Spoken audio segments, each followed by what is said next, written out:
പ്രിയങ്ങളെ, നാളെയാണ് ക്രിസ്തുമസ്.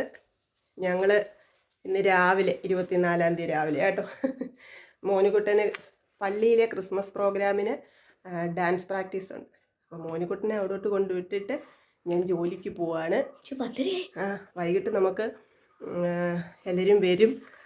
പിന്നെ സാധനങ്ങളെല്ലാം നാളത്തെ നമ്മുടെ ക്രിസ്തുമസ് ഒരുക്കങ്ങൾക്കുള്ള സാധനങ്ങളൊക്കെ വാങ്ങണം.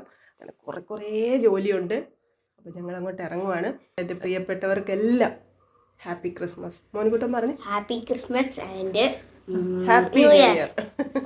മുത്തുമണി ഇല്ലാത്തതിൻ്റെ ഒരു വിഷമമുണ്ട്, എന്നാലും കുഴപ്പമില്ല, വരും കേട്ടോ. ജനുവരി ആദ്യം വരും.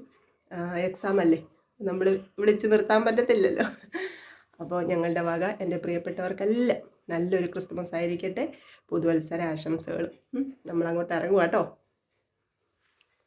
31-ന് വൈകിട്ടാണ് പള്ളിയിലെ ക്രിസ്മസ് പ്രോഗ്രാം. അതുകൂടിയൊക്കെ കഴിഞ്ഞാൽ നമ്മുടെ ക്രിസ്മസ് ആഘോഷങ്ങളും ന്യൂ ഇയറും ഒക്കെ കഴിയുവാണ്.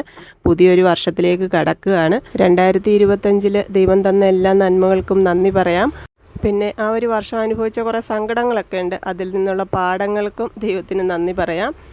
അപ്പോൾ എൻ്റെ പ്രിയപ്പെട്ടവർ ഓരോരുത്തരും ഞങ്ങൾക്ക് തരുന്ന സ്നേഹവും സപ്പോർട്ടും ഞങ്ങളുടെ സന്തോഷങ്ങൾക്ക് ഒരു താക്കോലാണ്.